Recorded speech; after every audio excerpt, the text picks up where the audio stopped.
Montana, with some of its convention paraphernalia down there on the floor right now. The electronic voting for the first time in convention history is underway in each of the delegations. The debate first on the first minority plank was for the no first use of nuclear weapons. Dorothy Bush, the secretary of this convention, indicated that it's going to take approximately 20 minutes to complete voting on that. Now they've moved on to the whole question of defense spending. The speakers for the Jesse Jackson minority plank, 3 of them, then we'll hear 2 against. Let's go down to the floor and correspondent Trinette Letford. She's in the Texas delegation with a new development. Trinette? Mondale group? Hi. Oh, I got you. Okay, they're right here. Our candidate, Jesse Jackson, says, Shall we move back so that we can get this without... Okay. We know she's down there somewhere, and we'll come back to her later.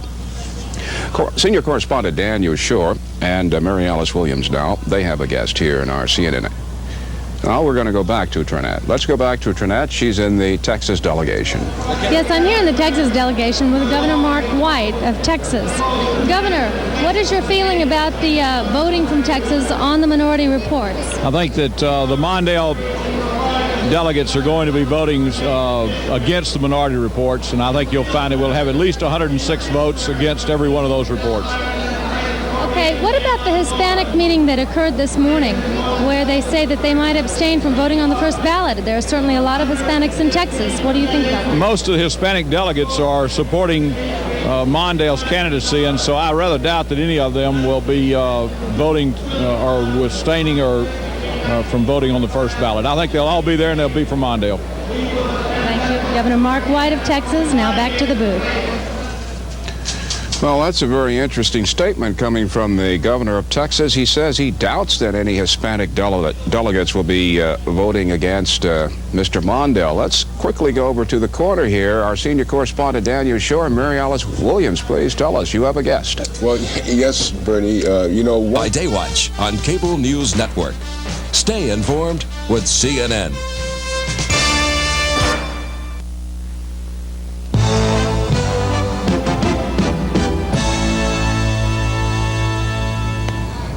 The state of New Jersey has... Let's go back up to the booth.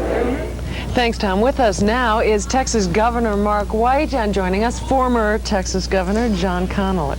Gentlemen, as I understand it, since Texas was admitted to the Union in 1845, no Democratic nominee has ever won the White House without having carried Texas along the way.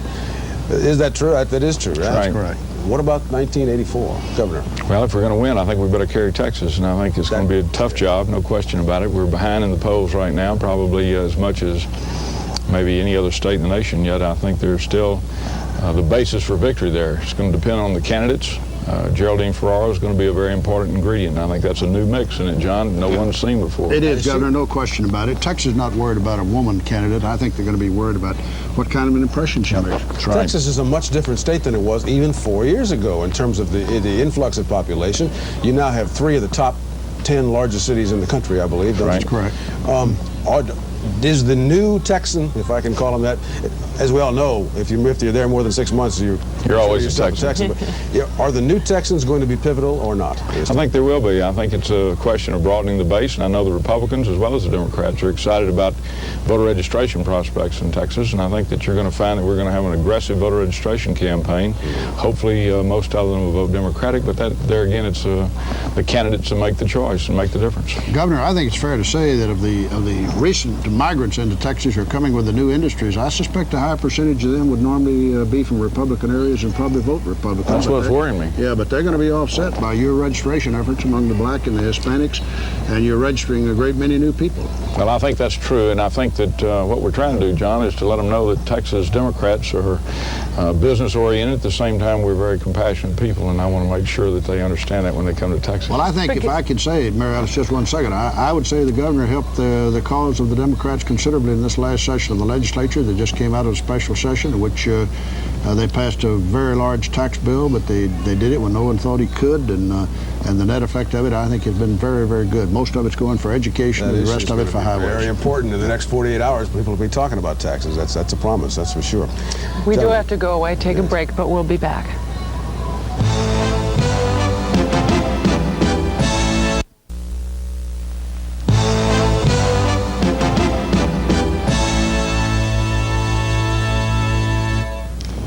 We're back here at CNN's election booth at the Convention Center in San Francisco. Still with us is Governor Mark White of Texas, whose delegation is the third largest at this convention with 200 delegates. Joining us now is syndicated columnist, our colleague at CNN, Roland Evans. Go ahead. You have some things on your mind. Well, I'd like to ask the governor this question. What is the effect in Texas and throughout the South on the white vote of this new high association collaboration that Jesse Jackson has been able to legitimately contrive for blacks in the Democratic Party? Is that going to make it in any way difficult? Well, I think it's, a lot of people think it might, but I don't believe that's viewed in Texas, at least, as anything other than an extra for the Democrats because it's going to energize blacks. I don't think it turns off white votes at all. You don't think it shifts any white votes into the Republican Party, Governor? Well, it may. The polls show it does. Well, it may have on a marginal basis, but I don't think significant numbers of people view that as an anti-white comment. I think Jesse Jackson brings a plus to the table.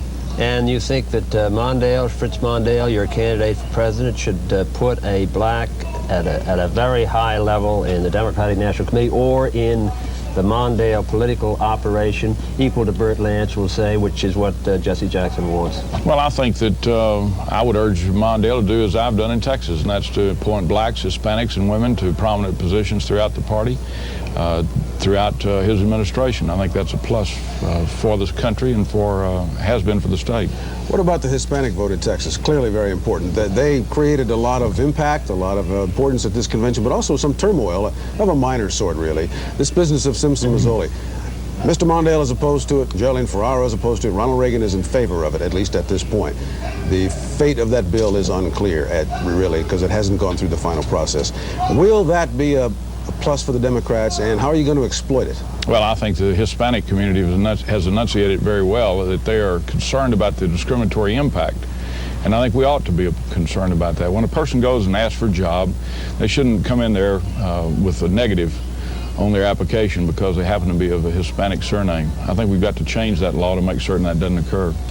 There's a lot of talk on the floor about this hopefully great speech. Everybody hopes it's going to be a great speech by Mondale accepting the nomination. What if he gets into the tax question and suggests that maybe as president he might have to boost taxes? Would that be a political mistake, do you think? I don't know if it'd be a mistake or not, but it's time that someone starts talking directly to the American people about a $200 billion deficit. And Ronald Reagan has brought those deficits in here. He's asked for more spending, and yet he won't ask for the revenues to pay for it. I had to meet that test in Texas. I asked for more money for education. We raised taxes and devoted those monies to educational improvements, and I think the people of Texas support that.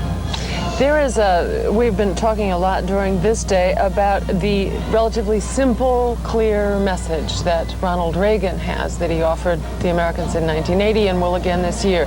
Is there one simple, clear message that the Democrats have that you think Walter Mondale should have? I think that's one of the difficulties that the Democratic Party is going to have, is to try to reduce to simple terms some of the complex issues that Ronald Reagan obviously has done an extremely good job of enunciating. He makes complicated issues simple and understandable. I think he makes mistakes on some of those conclusions, but obviously he does a very good job of that. We'll go back we to have the a tax problem. question a minute, if I may. Perhaps this is politically naive, but economists and politicians on all levels in this country have been saying since the third year of the tax decrease that no matter who gets elected in November, they're going to have to raise taxes and or cut spending. So let's suppose Mr. Mondale says so. Will Mr. Reagan say so? And are we still so politically motivated that the guy who doesn't mention taxes is going to get the votes no matter what? Well, I think that that'd be a mistake and short-sighted approach to it politically, because I think the American people are more mature than that. They know that we cannot live with these deficits for an indeterminate period of time, and it's going to be perceived as a truth-telling candidate who comes up and says, listen, we've got to do this, we've got to raise taxes to pay for the programs that we have out there, defense as well as domestic programs. Can I ask a question about the state of politics in Texas, the state of Texas? Right now, Governor, you're a very candid, frank, open person. What are the odds against this ticket right now in Texas, would you say? I don't know. Tonight, Reagan wins. How much? Probably 5 to 4, 6 to 4. Substantial increase, a lead that he has right now. But how do you liquidate that lead? Well, by focusing on the issues and energizing the traditional constituency of the party. Gentlemen, we have to move on. Thank you, Governor, for joining us today. Roland Evans, see you in a few minutes. Thank you, Mary Alice. The Democrats have been working very hard.